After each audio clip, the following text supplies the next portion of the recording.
បងប្អូនឥឡូវនេះយើងមកតាមដានព័ត៌មានបន្តទៀតទាក់ទិនទៅនឹងករណីគ្រោះថ្នាក់ចរាចរណ៍ដែលកាលពីម្សិលមិញប្រិយមិត្តពុកម៉ែបងប្អូនប្រហែលជាបានឃើញគ្រប់គ្នាហើយដែលមានការចុះផ្សាយយ៉ាងព្រោងព្រាតតែម្ដងទាក់ទងទៅនឹងករណីគ្រោះថ្នាក់ចរាចរណ៍ដែលបង្កឡើងដោយស្រីស្អាតម្នាក់ដែលមានឈ្មោះថាសាមីជូភេទស្រីអាយុ22ឆ្នាំបានបើករថយន្តស៊េរីទំនើបម៉ាកអាវ៉ាត់ខ្មៅពាក់ស្លាកលេខកម្ពុជា VC 8989បានបុកម៉ូតូមួយគ្រឿងដែលមានម៉ាក Honda Scoopy i ពណ៌សពាក់ស្លាកលេខភ្នំពេញ 1HL 4247ដែលបណ្ដាលឲ្យអ្នកបើកបរនោះគឺគាត់ត្រូវបានបាត់បង់អាយុជីវិតនៅនឹងកន្លែងកើតហេតុភ្លាមៗតែម្ដងប្រិមិត្តបងប្អូនអញ្ចឹងករណីនេះកាលពីម្សិលមិញយើងបានឃើញថាគាត់ក៏បានចូលមកទទួលកំហុសរបស់គាត់ដែរក៏មានការផ្តិតមេដៃវ៉ាកពស់វ៉ៃហើយផងដែរហើយថ្ងៃនេះយើងបានឃើញអាយកាអមសាលាដំបងរាជធានីភ្នំពេញសេចក្តីប្រកាសប្រិមិត្តបងប្អូនហើយយើងនឹងចូលទៅអានទាំងអស់គ្នាប្រិមិត្តបងប្អូនដោយនៅក្នុងសេចក្តីប្រកាសហ្នឹងគឺគេសរសេរថាព្រះរាជាណាចក្រកម្ពុជាជាតិសាសនាព្រះមហាក្សត្រសេចក្តីប្រកាសព័ត៌មានស្តីពីការចោទប្រកាន់ករណីគ្រោះថ្នាក់ចរាចរណ៍នៅចំណុចមុខផ្សារអ៊ីអន2ខណ្ឌសែនសុខរាជធានីភ្នំពេញអ្នកនាំពាក្យអាយកាអមសាលាដំបងរាជធានីភ្នំពេញមានកិត្តិយសសូមជម្រាបជូនសាធារណជនមេត្តាជ្រាបថានៅថ្ងៃទី31ខែកក្កដាឆ្នាំ2026តំណាងអាយកាបានទទួលចាត់ការសំណុំរឿងគ្រោះថ្នាក់ចរាចរណ៍ដែលបញ្ជូនមកពីការិយាល័យចរាចរណ៍ផ្លូវគោកនៃស្នងការដ្ឋាននគរបាលរាជធានីភ្នំពេញ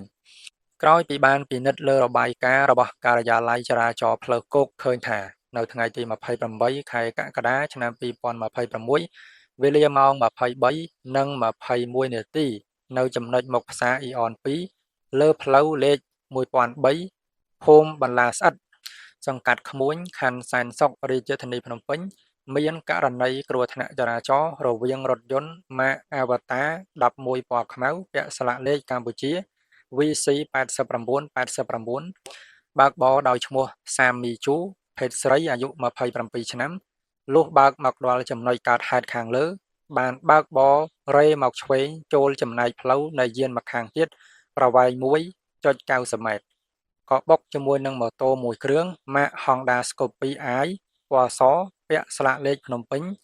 1HL 4247បណ្ដាលឲ្យអ្នកបើកបរឈ្មោះគួចលឹមហានភេទប្រុស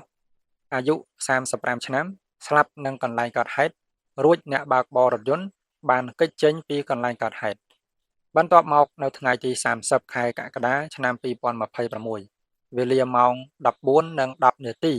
ក្រុមគ្រួសារបាននាំខ្លួនឈ្មោះសាមីជូមកប្រគល់ឲ្យសមត្ថកិច្ចនគរបាលចរាចរណ៍ផ្លូវគោកដើម្បីចាត់ការតាមច្បាប់ក្រោយពីបានសាកសួរលើឈ្មោះសាមីជូរួចរាល់សមត្ថកិច្ចក៏បានកសាងសំណុំរឿងបញ្ជូនមកអាយកាអមសាលាដំបងរាជធានីភ្នំពេញដើម្បីចាត់ការបន្តតាមនីតិវិធីផ្អែកតាមការសន្និដ្ឋានរបស់សមត្ថកិច្ចជំនាញនៃការិយាល័យចរាចរណ៍ផ្លូវគោកព្រមទាំងផ្អែកលើលទ្ធផលនៃការស៊ើបអង្កេតរបស់តំណាងអាយកាបានបង្ហាញឲ្យឃើញថាឈ្មោះសាមីជូគឺជាអ្នកបើកបររថយន្តដែលបង្កឲ្យមានគ្រោះថ្នាក់ចរាចរណ៍ខាងលើប្រកបមែនតំណាងអាយកាបានសម្រេចចោទប្រកាន់លើជនសង្ស័យឈ្មោះសាមីជូភេទស្រីពីបទបើកបរបង្កគ្រោះថ្នាក់ចរាចរណ៍បណ្ដាលឲ្យអ្នកដទៃស្លាប់និងបទរត់គេចខ្លួនប្រព្រឹត្តនៅចំណុចមុខផ្សារអ៊ីអន2លើផ្លូវលេខ1003ភូមិបន្លាស្អិតសង្កាត់ក្មួយខណ្ឌសែនសុខរាជធានីភ្នំពេញកាលពីថ្ងៃទី28ខែកក្កដាឆ្នាំ2026តាមបញ្ញត្តិមាត្រា85នៃច្បាប់ស្តីពីចរាចរណ៍ផ្លូវគោកនិងមាត្រា543នៃក្រមព្រហ្មទណ្ឌនឹងបានបញ្ជូនសំណុំរឿងនេះទៅចៅក្រមស៊ើបសួរសាលាដំបងរាជធានីភ្នំពេញដើម្បីចាត់ការបន្តតាមនីតិវិធីអាស្រ័យដូចបានជម្រាបជូនខាងលើសូមសាធារណជនមេត្តាជ្រាបជាព័ត៌មានតាមការគួរថ្ងៃសុក្រ2រោចខែទុតិយស័កឆ្នាំមមីអដ្ឋស័កពុទ្ធសករាជ2570រាជធានីភ្នំពេញថ្ងៃទី31ខែកក្កដាឆ្នាំ2026អ្នកនាំពាក្យនៃអាយកាអមសាលាដំបងរាជធានីភ្នំពេញនេះគឺជាសេចក្តីប្រកាស ឲ្យប្រិយមិត្តពុកម៉ែបងប្អូនបានដឹងបានជ្រាបជាព័ត៌មានទាក់ទងទៅនឹងករណីគ្រោះថ្នាក់ចរាចរណ៍អញ្ចឹងគឺគាត់បានមកទទួលកំហុសរបស់គាត់ហើយនេះគឺជាសេចក្តីប្រកាសរបស់អាយកាអមសាលាដំបងរាជធានីភ្នំពេញដែលខ្ញុំបានអានឲ្យប្រិយមិត្តពុកម៉ែបងប្អូនបានស្ដាប់ហ្នឹងអាហ្នឹងគឺជាសេចក្តីប្រកាសរបស់អាយកាអមសាលាដំបងរាជធានីភ្នំពេញនឹងឯងអញ្ចឹងរឿងរ៉ាវគ្រោះថ្នាក់ចរាចរណ៍នេះក៏ជាវីដេអូចុងក្រោយដែរដែលខ្ញុំយកមកចែកជូនដល់ប្រិយមិត្តបងប្អូនដើម្បីបានជាការស្ដាប់កំសាន្តពីព្រោះថាវាជាបទពិសោធន៍មួយដែរសម្រាប់ឲ្យយើងទាំងអស់គ្នាឲ្យមានការប្រុងប្រយ័ត្នរាល់ការបើកបរអញ្ចឹងទៅអញ្ចឹងរឿងរ៉ាវរបស់គាត់គឺជាប់ត្រឹមប៉ុណ្្នឹងប្រិយមិត្តបងប្អូននេះគឺជាវីដេអូបញ្ចប់ហើយដែលខ្ញុំនឹងមិនចេញវីដេអូអីតាក់ទិនទៅនឹងគាត់អីទៀតទេហើយយើងនឹងទៅតាមដានការចុះផ្សាយដោយកសែតមួយគឺកសែតវាយោដែលគេវិភាគប្រិយមិត្តបងប្អូនហើយយើងនឹងទៅអានទាំងអស់គ្នាថាតើការវិភាគរបស់គាត់នឹងយ៉ាងម៉េចដែរហើយប្រិយមិត្តបងប្អូនអាចស្ដាប់ហើយយកទៅត្រិះរិះពិចារណាអញ្ចឹងទៅកន្លែងណាដែលល្អក៏យកទៅកន្លែងណាដែលមិនល្អយើងបោះបង់វាចោលទៅប្រិយមិត្តបងប្អូនចាត់ទុកថាជាការស្ដាប់កំសាន្តណាប្រិយមិត្តឥឡូវនេះយើងចូលទៅអានសំណេររបស់គាត់ទាំងអស់គ្នាដែលមានការសរសេរថាបញ្ហាបុកហើយរត់ដល់ពេលពង្រឹងការអនុវត្តច្បាប់ឲ្យតឹងរឹងនិងស្មើភាពគ្នាករណីគ្រោះថ្នាក់ចរាចរណ៍នៅកម្ពុជានៅតែជាបញ្ហាសង្គមដ៏ធ្ងន់ធ្ងរមួយដែលបង្កឲ្យមានការបាត់បង់អាយុជីវិតនិងទ្រព្យសម្បត្តិរៀងរាល់ឆ្នាំអ្វីដែលគួរឲ្យព្រួយបារម្ភជាងនេះគឺករណីមួយចំនួនមិនត្រឹមតែបង្កគ្រោះថ្នាក់ប៉ុណ្ណោះទេប៉ុន្តែអ្នកបើកបរបានបន្តរត់គេចខ្លួនពីកន្លែងកើតហេតុដោយមិនផ្ដល់ជំនួយដល់ជនរងគ្រោះនិងមិនទទួលខុសត្រូវចំពោះទង្វើរបស់ខ្លួនបាតុភូតបុកហើយរត់បានក្លាយជាបញ្ហាដែលប៉ះពាល់ទាំងការអនុវត្តច្បាប់សីលធម៌សង្គមនិងទំនុកចិត្តរបស់ប្រជាពលរដ្ឋលើប្រព័ន្ធយុត្តិធម៌ករណីដែលបានកើតឡើងថ្មីនេះដែលអ្នកបើកបររថយន្តសេរីទំនើបបុកប្រជាពលរដ្ឋបណ្ដាលឲ្យស្លាប់ហើយបន្តរត់គេចខ្លួនមុនពេលសមត្ថកិច្ចឃាត់ខ្លួនបានធ្វើឲ្យសាធារណជនមានការចាប់អារម្មណ៍និងជជែកវែកញែកយ៉ាងទូលំទូលាយទោះបីជាករណីមួយត្រូវរងចាំការស៊ើបអង្កេតនិងការសម្រេចរបស់តុលាការតាមនីតិវិធីក៏ដោយក៏បាតុភូតនៃការរត់គេចបន្ទាប់ពីបង្កគ្រោះថ្នាក់បានបង្កការព្រួយបារម្ភថាវាអាចជំរុញឲ្យមានវប្បធម៌គេចវេះពីការទទួលខុសត្រូវប្រសិនបើមិនមានការអនុវត្តច្បាប់ប្រកបដោយប្រសិទ្ធភាពនិងស្មើភាពការរត់ចេញពីកន្លែងកើតហេតុមិនត្រឹមតែធ្វើឲ្យជនរងគ្រោះខកខានឱកាសទទួលបានជំនួយសង្គ្រោះទាន់ពេលវេលាទេប៉ុន្តែថែមទាំងបង្កើននូវការឈឺចាប់ផ្លូវចិត្តដល់ក្រុមគ្រួសារនិងធ្វើឲ្យសាធារណជនមានអារម្មណ៍ថាយុត្តិធម៌មិនត្រូវបានអនុវត្តយ៉ាងពេញលេញនៅពេលប្រជាពលរដ្ឋយល់ឃើញថាការទទួលខុសត្រូវអាចត្រូវបានគេចវេះ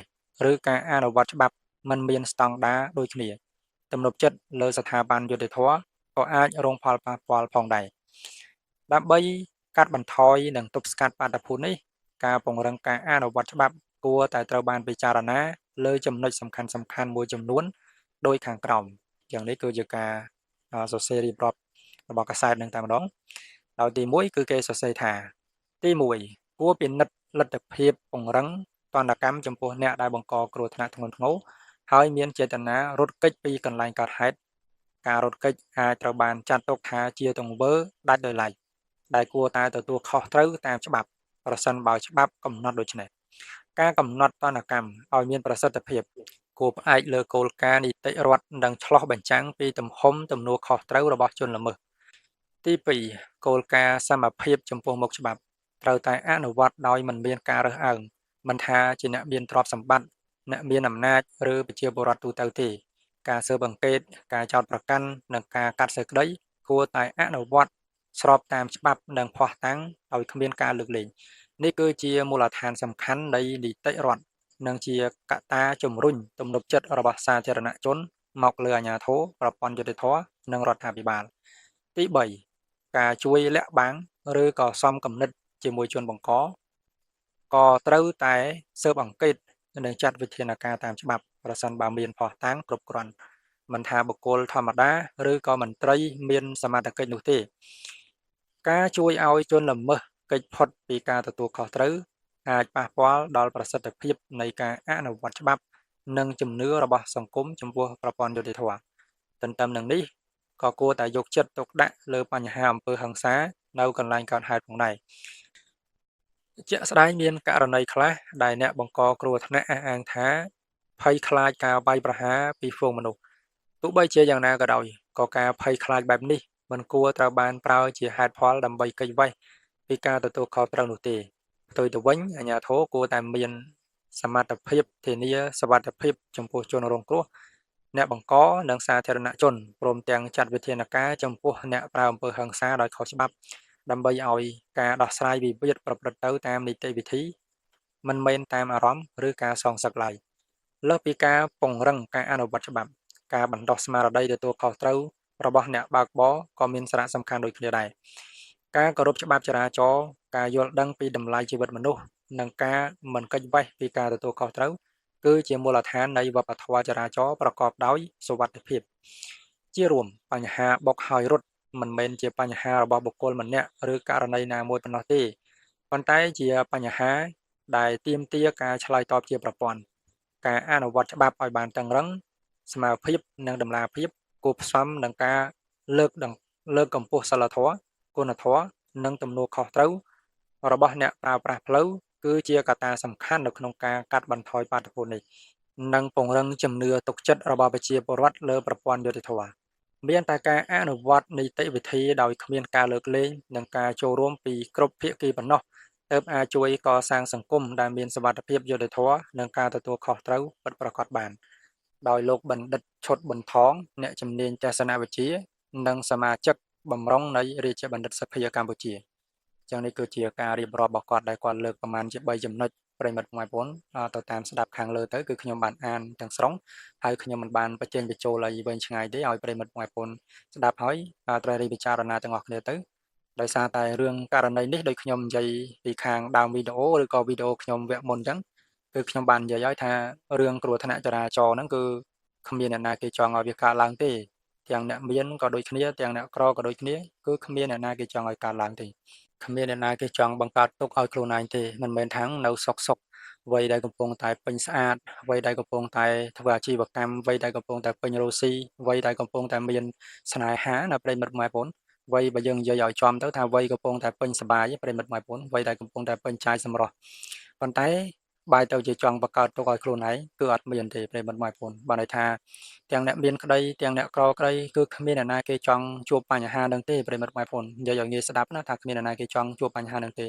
ប៉ុន្តែបញ្ហាវាបានកើតឡើងហើយយើងមានតែទទួលស្គាល់នូវការពិតហ្នឹងឯងចឹងករណីស្រីស្អាតនេះគឺជាមេរៀនមួយផងដែរសម្រាប់ឲ្យយើងយកមកពិចារណាទាំងអស់គ្នានៅពេលដែលយើងធ្វើដំណើរនៅលើដងផ្លូវយើងត្រូវតែមានការប្រុងប្រយ័ត្នឲ្យបានខ្ពស់ត្រូវតែមានស្មារតីគ្រប់ជានិច្ចពីព្រោះថាបើសិនជាយើងធ្វេសប្រហែសសម្បីតែបន្តិចវាអាចបង្កឲ្យយើងមានរឿងធំដូចជាករណីរបស់គាត់អញ្ចឹងហើយនៅពេលដែលយើងធ្វើដំណើរយើងត្រូវតែមានការ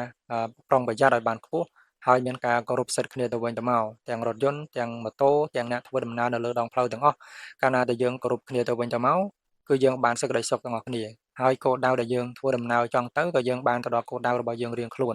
អញ្ចឹងសរុបសេចក្តីមកយើងត្រូវតែមានការប្រុងប្រយ័ត្នទាំងអស់គ្នាទើបយើងបានសេចក្តីសុខទាំងអស់គ្នាហើយវីដេអូនេះបើសិនជាមានការខុសឆ្គងសូមអធិស្ឋានផងជួបគ្នានៅវីដេអូក្រោយ